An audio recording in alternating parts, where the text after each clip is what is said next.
Iblis berkhutbah? Benar, ia berkhutbah. Bahkan khutbah yang paling menyentuh hati. Tidak ada khutbah yang menyentuh hati sebagaimana khutbah iblis ini. Hari kiamat dikabarkan oleh Rasulullah SAW tidaklah lama lagi bila diukur dari zaman kenabian beliau. Dan di akhirat kelak semua akan dihisab dan dibalas sesuai dengan ketentuan Allah yang Maha Adil. Setelah hisab amal selesai, maka seluruhnya akan dikembalikan kepada dua tempat, surga atau neraka.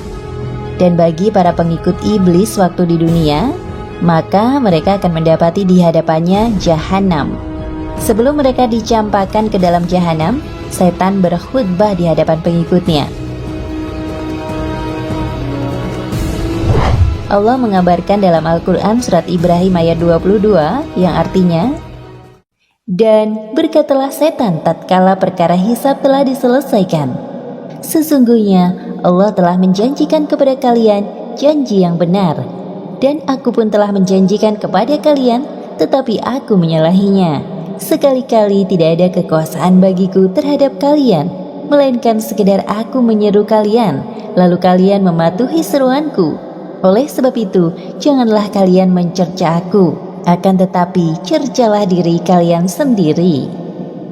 Al-Hasan Al-Basri rahimahullah berkata, tatkala hari kiamat, iblis berdiri di atas sebuah mimbar dari api, lalu berkhutbah seraya berkata, sesungguhnya Allah telah menjanjikan kepadamu janji yang benar, dan aku pun telah menjanjikan kepadamu, tetapi aku menyalahinya. Tafsir At-Tabari 16:563.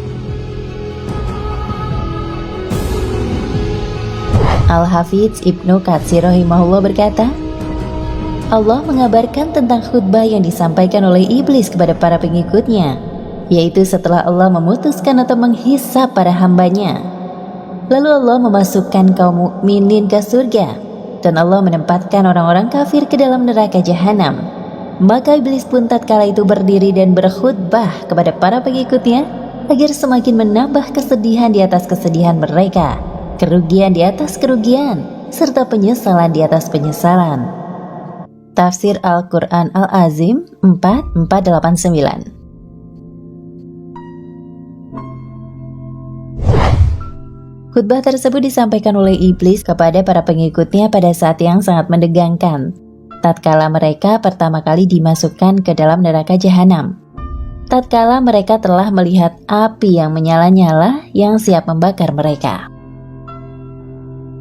Khutbah tersebut benar-benar masuk ke dalam hati para pengikut iblis. Khutbah yang mengalirkan air mata mereka. Khutbah yang benar-benar tidak menyadarkan mereka atas kesalahan-kesalahan mereka. Khutbah yang menyadarkan mereka bahwasanya selama ini mereka hanyalah terpedaya oleh sang pemimpin, sang khotib, iblis laknatullah alaihi. Allah menyebutkan khutbah iblis yang sangat menyentuh hati tersebut. Dan berkatalah syaitan tatkala perkara hisab telah diselesaikan, sesungguhnya Allah telah menjanjikan kepada kalian janji yang benar, dan aku pun telah menjanjikan kepada kalian, tetapi aku menyalahinya. Sekali-kali tidak ada kekuasaan bagiku terhadap kalian, melainkan sekedar aku menyeru kalian, lalu kalian mematuhi seruanku. Oleh sebab itu, janganlah kalian mencerca aku, akan tetapi cercalah diri kalian sendiri. Aku sekali-kali tidak dapat menolong kalian, dan kalian pun sekali-kali tidak dapat menolongku. Sesungguhnya, aku tidak membenarkan perbuatan kalian yang mempersekutukan aku dengan Allah sejak dahulu. Sesungguhnya, orang-orang yang zalim itu mendapat siksaan yang pedih. Dan dimasukkanlah orang-orang yang beriman dan beramal soleh ke dalam surga yang mengalir di bawahnya sungai-sungai. Mereka kekal di dalamnya dengan seizin Tuhan mereka. Quran Surat Ibrahim ayat 22 hingga 23.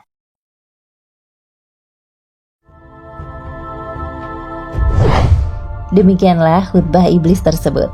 Setelah ia menggoda manusia, setelah menipu mereka, setelah menjerumuskan mereka ke dalam neraka, setelah tercapai cita-citanya, lalu ia pun berlepas diri dari para pengikutnya. Ia sama sekali tidak mau bertanggung jawab atas godaan-godaannya. Bahkan, ia sama sekali tidak mau disalahkan dan dicela. Akan tetapi ia menyuruh mereka, para pengikutnya, untuk mencela diri mereka sendiri. Bahkan ia mengaku sejak dulu kufur atau ingkar terhadap kesyirikan yang dilakukan oleh pengikutnya. Yang lebih menjadikan para pengikutnya tersentuh, iblis menutup khutbahnya dengan mengatakan bahwa sesungguhnya orang-orang zalim mendapatkan siksaan yang pedih. Lalu iblis menyebutkan tentang kenikmatan penduduk surga, yaitu orang-orang yang tidak mau menjadi pengikut iblis. Sungguh kehinaan dan kesedihan yang tidak bisa terbayangkan dalam hati para penghuni neraka tatkala mendengar khutbah dari sang pemimpin. Memang banyak sekali cara setan menyusup masuk dan mengelabuhi hati manusia. Jika setan gagal dengan cara yang satu, berpindah dengan cara yang lainnya. Ulet mencari titik kecil kelemahan manusia. Upaya setan menggelincirkan anak Adam pantang lelah dan menyerah hingga hari kiamat kelak. Kita sebagai orang beriman, jangan gentar menghadapi setan dengan segala tipu dayanya. Karena Allah dan Rasul-Nya telah mengajarkan bagaimana kita bisa menghadapi setan, menangkalnya, dan menjauhkan setan yang terkutuk. Jangan pernah berhenti untuk memohon setiap saat, kapanpun dan dimanapun dengan ucapan kita, A'udzubillahi minasyaitonirrajim. Setan itu dalam upayanya menggoda manusia selalu berkembang dan mengikuti perkembangan zaman. Setan terus belajar dan mencoba langkah-langkah terbaik menurutnya untuk mengalahkan manusia. Dari itu, selain kita berdoa, kita pun harus senantiasa menimba ilmu pengetahuan agama secara mendalam, terutama terkait masalah hati, karena sasaran setan menggoda manusia adalah pada hati seseorang, yaitu belajar bagaimana mengolah hati kita, sehingga bukan termasuk hati-hati yang menyekutukan Allah dan hati yang lalai dari mengingat Tuhannya. Semua yang tertipu oleh setan, dialah orang yang lengah, bukan karena kurang ilmu, tapi ia tidak berhati-hati dalam hal mengolah hati yang menjadi pusat kebaikan dan keburukan bermula. Dalam sebuah kisah diceritakan, setan lebih takut dengan orang berilmu walaupun ia sedang tidur, daripada orang bodoh yang rajin beribadah. Karena orang bodoh yang rajin beribadah itu mudah digelincirkan hatinya oleh setan.